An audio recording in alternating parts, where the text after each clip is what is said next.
play. Now, Georgia is a few months away from a parliamentary election, and the newly appointed Prime Minister has promised some ambitious economic reform. Vano Merabishvili says he wants to attract $4 billion in foreign direct investment over the next 4 years. That would see the creation of more than 270,000 new jobs. And they're needed if Georgia is to tackle an unemployment rate that hit more than 15% last year. There are also plans to increase pensions and give citizens better access to health care at a cost of about $5 billion. Well, for more on the country's growing prospects, Georgian Economy Minister Vera joins me from London. Thank you for joining us. Could you give us a snapshot, first of all, of Georgia's economy? What's working and what isn't? Sure. We've seen a very new picture of Georgia for the last 8 years. When you look at the last couple of years, you see the Georgian economy has been growing tremendously, especially considering the financial challenges of the world. Last year, we had 7% growth. The year before, we had 6.5% growth. Next year, we're anticipating, and this year as well, we're anticipating over 7% growth. Where is this all coming from? Looking at the country of 4.5 million, what we've managed to do is we've built a regional hub in the area where you see that, for example, automobiles are #1 export. And it's truly becoming a trade hub for many countries around us coming to Georgia and doing their business in Georgia. But when you go to work in the morning and you sit at your desk, presumably you know what's working and you could leave that to one side for the moment. What isn't working?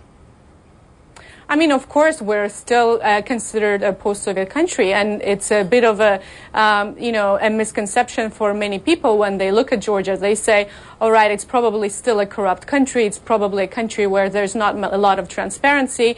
And this is what we and I and all the people at my ministry have been going around the world and saying that come to Georgia and see what World Bank is talking about, see what Transparency International is talking about, see what European Union surveys are saying, that Georgia today is the least corrupt country, one of the least corrupt countries in the world. And that is something that you've worked on in the last few years. But when you talk about trying to access $4 billion of foreign direct investment, how do you intend to get that money given the world climate?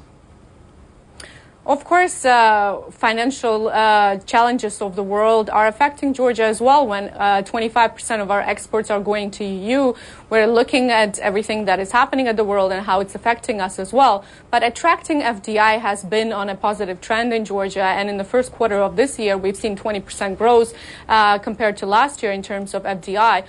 Why? Because of the open business environment that we've created. Business that comes into Georgia wants to establish itself there. Cool. Let me ask you, if I could, about when you say 25% of your exports goes to the European Union. I'm wondering when you're thinking long term, 25% goes to the EU, but what about your relationship with the BRIC countries? What about your relationship with China? And specifically, what about your relationship with Iran? Because as a result of loosening visa restrictions, tens of thousands of Iranians in the last year or so are beginning to visit your country. How do you balance the relationship with the West with this relationship with Iran? First of all, to answer your first question, we have a great relationship with China, with India, with the rest of the BRIC countries. We're seeing more and more investment from these countries, and we're seeing more and more Georgian products being exported to these countries, including agricultural products. In terms of the relationship and the tourists that are coming from Iran, we're seeing that there is a population in Iran that wants to come to Georgia to experience the daily life in Georgia, change their clothes on the plane and feel like normal people that are walking around, enjoying entertainment. Right. And we want to provide that. A quick final question.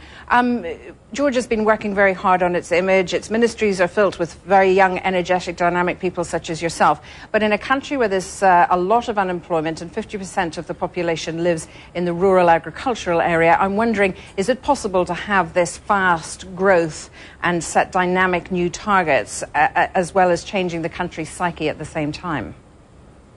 Absolutely. What we've seen in the last 8 years, that it's possible to make changes even in countries of post-Soviet space.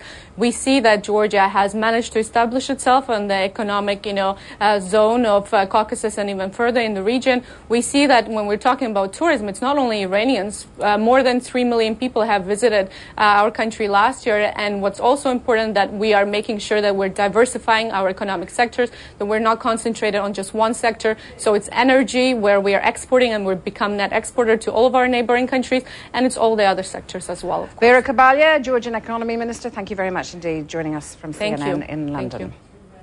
Next, a new development in a mysterious case from Cambodia. Doctors have been battling